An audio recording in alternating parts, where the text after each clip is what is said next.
تر نننۍ نړۍ ډېر پخوا د آسیا په زړه کې یو لرغونی ښار و. پشکلاوتي یې باله او همدا د لرغونې ګندهارا تمدن پلازمینه وه. دغه ښار په داسې ځای کې پروت دی چې د سوات او کابل سیندونه سره یو ځای کیږي او د هغو تاریخي سوداګریزو لارې پر سر موقعیت لري چې جنوبي آسیا له منځنۍ آسیا او منځني ختیځ سره نښلوي.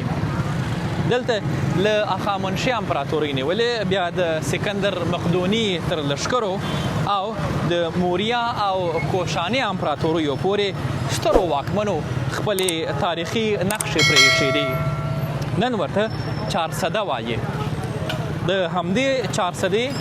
آرامو دشتو د پشکلاوتي لرغونې کیسې تر ډیره پورې پټې ساتلې دي او همدا ښار د عدم تشدد د ستر مبارز باچا خان ټاټوبی هم دی.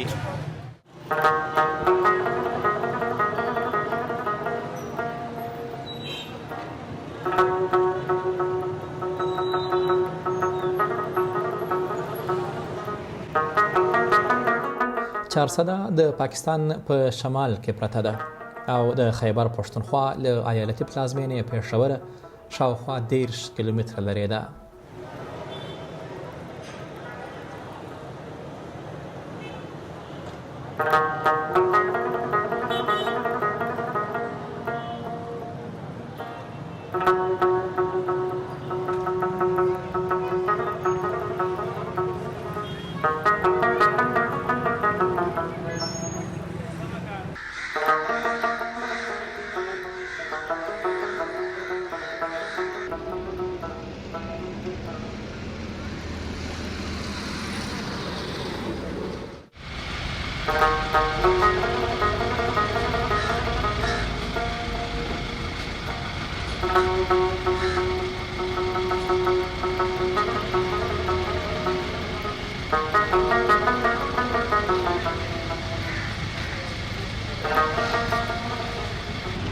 سردریاب د چارسدي یو له ښکلو او سیاحتي ځایونو څخه دی چې د کابل سیند پر غاړه پروت دی. دلته د سیند آرام او روان بهیر د پښتني کلتور له میلمه پالنې سره یو ځای کیږي او لیدونکو ته د سکون او ښکلا ځانګړې فضا برابروي.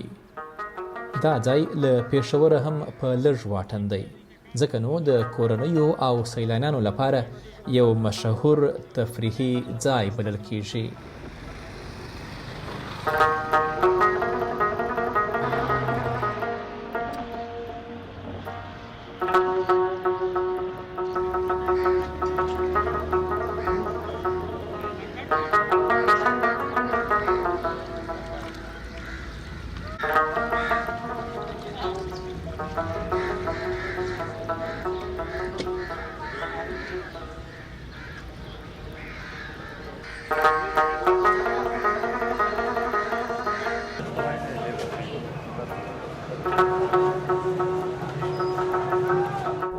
د چارسدې څپلۍ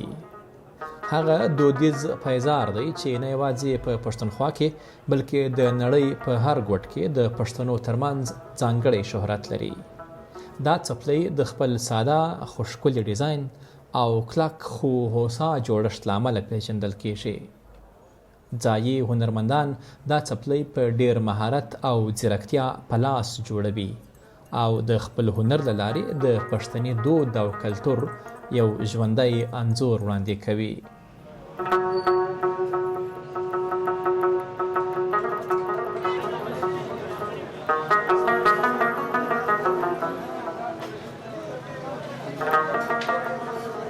په چارسده کې دا د څپلیو یو له پخوانیو او لویو مارکیټونو څخه دی او همدلته به له دغسې یو کاکا سره خبرې وکړو دکاندار سره چې د دې په تاریخ باندې او د دوی په کار باندې او د چارسدې کې دا چپلۍ جوړېدل له کله شروع شوي دي او څنګه دي دا ټولې خبرې به ورسره کوو. اول خو کاکا ستاسو نوم رانه هېر شو. مقصود صاحب زه به دا مایک درته ولګوم نو بیا خبرې سمې سره راسي. ښه مقصود صاحب اول خو ډیره زیاته مننه چې موږ ته وخت راکړ. شکریه ستاسو د راتګ یو جهان مننه. خاد آباد اوسئ. مننه. د کله چې موږ دا څپلۍ وینو که نه نو سمدستي اکثره پښتنو ته چارسده په ذهن کې ورځي. ولې په چارسده کې دغه هنر یا دغه څپلۍ دود دی یا رواج دی او له کله راایسي دی؟ دې باره کې به زه یو خبره دا وکړم چې څپلۍ زموږ د پښتنو ثقافت دی. کوم ځای کې چې پښتون ژوند کوي نو هلته د هغې د لباس دا یو حصه ده. زموږ په نړۍ کې خصوصي توګه باندې که تاسو وګورئ نو چارسدې سره نږدې پېښور، تختبۍ، مردان، کوهاټ دا ټولې سیمې چې کوم دی دا د چارسدې سره نږدې سیمې دي او په دې ټولو کې د دې څپلو روزګار کیږي. صحیح. د دې ټولو نه مخکې دا که تاسو لږ مخکې لاړ شئ دا په کوهاټۍ څپلۍ باندې مشهوره وه. خلکو به ویل کوهاټۍ څپلۍ. چارسده نه اوس څنګه چارسده مشهوره ده؟ دا پخوا د کوهاټۍ څپلۍ مشهوره او له کوهاټه راغلې وه که څنګه؟ دا اوس والله اعلم د دې تاریخ کې موږ هم دونه لکه مخکې جوړ نه یو تللی، خو نوم چې موږ تر کومې پورې اورېدلي نو د زړو خلکو ته پته ده چې دې ته به یې کوهاټۍ څپلۍ وي. صحیح ده. بیا وروسته چې کوم دی چارسدواله یا پېښوری څپلۍ شوه، خو چونکې تاریخ خو د دې ډېر وسیع وي ځکه چې څه پورې نه په کتابونو کې داسې څه ذکر شته. خو موږ زموږ یو ټیم کې یو ګورنر صاحب سره یو میټینګ و نو هغې کې هغه صاحب وویل چې یاره سکندر اعظم د ګریډ چې کله دې طرف باندې تلو نو د هغه په خپو باندې د دې څپلو په طرز باندې پیزار نو مبهمه دا ده چې لکه دا شی د ډېر پخوا نه د پښتنو تاریخ سره څنګه چې د 5,000 کالو تاریخ دی د پښتون داسې به ورسره او څنګه چې د چارسدې زوړ تاریخ دی که نه د آسیا پشکلاوتي آریایي دور یا چې کومه شوکه دا خلک په دې تلې راغلي نو تاریخ ډېر زوړ لري. او دغه خپله څپلۍ چې جوړېږي له څرمنې جوړېږي دغه ټوله طریقه که لږ زموږ کتونکو ته وښایې چې څرمن له کومې راځي څنګه جوړېږي او بیا دغه څرمن بیا سره پرې کوي هنر کسان ناست دي دلته. زموږ کار چې کوم دی د چارسدې څپلۍ جوړول دا چې کوم دی ټول د لاسو جوړ کار دی. چونکې مخکې به د دې دا سول چې کله سټیچنګ کېده نو دا به زنانو په کورونو کې ګنډل. په دې کې به یو قسمه فیمیل انټرپرینور هم چې کوم دی پارټیسیپیټ و.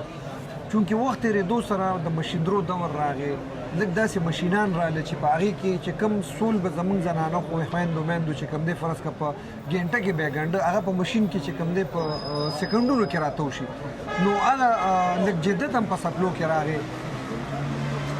ټوټلي کار چې کوم دی د څپلو خو مشینان راغله. مخکې به دې کې سکیوینګ مشین نه و، اوس پکې راغی سټیچنګ مشین نه و، دا پکې راغلل. داسې نور 3-4 مشینان دي چې هغه زموږ د هنر سره اوس وابسته شول. نو کار یې ټوټلي د لاس جوړښت دی. پروسس یې دا دی چې لاول زه به ده ووایم چې د څه دی کې چمړې وي چې هغه د بار نه امپورټ کېږي، لوکل دلته په مارکیټونو کې خرڅېږي، او څه زموږ د پاکستان قیمتي چمړې دي چې هغه ایکسپورټ کېږي نو هغه هم دلته ملاویږي. مین ټنډرۍ چې کوم دي دا په لاهور کې دي، په کراچۍ کې دي. د هغې نه میټیریل راشي زموږ پېښور کې چې کوم دی بیا واړه دکاندار دي د هغوی نه موږ سوداګانې راوړو. ایون موږ خپله لاهور کراچۍ ته کارخانو سره ډایرکټ یو، خو چونکې زموږ کار لږ په کمه پیمانه وي نو موږ د پېښور نه سوداګانې راوړو. بیا دې له مخکې کاریګرو چې کوم دی پیټرن جوړ کړي وي، اندازې جوړې کړي وي. د هغې له اول سول جوړ شي، سول نه پس بیا د دې افر جوړ شي، د افر نه پس د دې چې کوم هغه ټول پارټونه وي دا را قسمه یو ځای کړي، اخره کې دې له فرمه ورکړي د څپلۍ هغه شیپ ته جوړ شي. او تاسو د زنانو ذکر وکړ، آیا اوس هم دغه زموږ د دې سیمې زنانه چې دی هغه په دې کار کې شته، په دې هنر کې که نه اوس نشته؟ زه به تاسو ته ده ووایم چې د چارسدې چې کوم زوړ تاریخ دی نو په دې کې د پڼې یو کردار و چې د چارسدې پڼه چې کوم دی دا مشهوره وه. دا چې کوم زموږ سپین ګیري مشرانو په هغه وخت کې او دا زه به باوصوف وایم چې لکه دا د ډېرو نیکانو اولیو خلکو کارو دا پیزار جوړوله. ځکه چې زموږ مشران داسې ما اورېدلي دي چې هغوی به په جومات کې لګیا وو، مونځ او دس جمع به یې کولې او دا پڼې به یې جوړولې. داسې زموږ د دې چارپیچل مشران شته اوس هم چې د هغوی جمع به یې په جوماتونو کې ورکولې او دې کار سره هم وابسته و. بل ډېر نیک خلک چې کوم دی دې هنر سره وابسته تېر شوي دي. نو دې ته د دې کار سړي ته به یې دا چې بچا کو هغه ته به یې چمیار وي، چمیار په نوم باندې مشهور و که نه، موچي به و چمیار و. نو ده سره به د چم دا خلک هم ناست و، ګاونډ کې خبرې اترې به مو وې، ده به کار هم کو. نو دا د ګیدرینګ یو ځای به مو دا کوم ځای کې چې به د دې څپلو دا کار کېده که نه، کاریګر به ناست و، چمیار به یې ده ته وې، ده سره به د چم ګاونډ خلک ناست و. یو قسمه خبرې اترې به هم وې ټاپک به هم چلېدل دوی به کارونه هم کول مانګې رباب به هم غږېده دوی به خپل کار هم کو نو یو ښه روزګار روان دی الحمدلله په ښه پرمختګ باندې هغه د زنانو پوښتنه ما وکړه چې آیا اوس شته پکې که نشته اوس هم شته جي خو اوس ډېر په کم اوس ډېر په محدود تعداد باندې مخکې ډېر زیات و چونکې مخکې به د کار نوعیت داسې و چې دا ټولې سلیانې به هغوی کولې اوس مشینان راغلل نو 50 نه واله تقریبا د 70-80% پورې چې کار دا مشین ته وړېدلی دی د لاس هغه کار ډېر په مشین باندې کم پاتې شوی دی او خپل ستاسو څومره عمر کېږي چې دغه کار کوي یاره سر زمونږ شاهجان بوټ اینډ چپل میکر موږ کم از کم د غفور مارکیټ پاینیرز کې راځو کله چې غفور مارکیټ شروع شوی دی 75 کې مارکیټ شروع شوی دی او 75 یا 76 کې زمونږ والد صاحب راغلی او د 400 کې نور څه دي یو دغه چپلۍ ډېرې مشهوره دي سدي جی تاسو خبرو کړه 300 غات ډېر زیات مشهور دي یو د 400 پیزار دی یو د 400 د رزړو میټای ده یو د 400 خمتا صادر یا کپڑے دي جمی کې زمون چې عموما خلک چې کم دي د خمتا کپڑے اچي او بیا رزړو مټۍ ده په د اختر له ګوره کې د خوشاله غټي وریجې هم په 400 کې یوازې مشهور دي نو بالکل غټي وریجې پکې موږ نه لري شي غټي وریجې هم ډېر مشهور دي ما خپلې د ځکه نه درته غټي وریجې زمونږ د غم خاده تړلې یو ایټم دی که غم وي که خادي وي که خیرات وي د 400 په هر خاده کې چې کم دی دا غټي وریجې به وي او ډېر ټیسټي وي ډېر لري نه خلک راضي ده دی اوس چونکې هغه یو سنت هغه اختیار کړی دی 400 وریجې مخکې به دا صرف په غم خاده کې پخې دي او اوس هغه د سنت یو دغه غشته دی باغی کې چې کم دی دا خلک دغه کوي دا د 400 د رزړو سیمه ده او دلته د رزړو میټای ډیره مشهوره ده دغه یو دکاندار دی او وایي چې ډېر مشهوره دی دلته هغه ته ورځم او که ممکن و چې خبرې ورسره وکړو ځکه د روژه ماتې لږ وخت پاته دی سلام علیکم کاکا ستړی مه سې څنګه یې ښه د رزړو میټایي باندې به لږ معلومات راکړې زه به درته دا مایک ولګوم ته خپل کار هم کوه او خبرې به هم راسره کوې ښه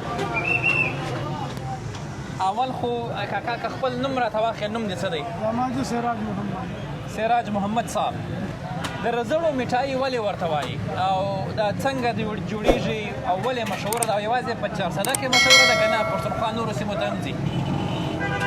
د رزړو مټۍ خو ځکه مشهوره ده چې د رزړو مټۍ چې ده دا په بوج نه چې دا سپکه ده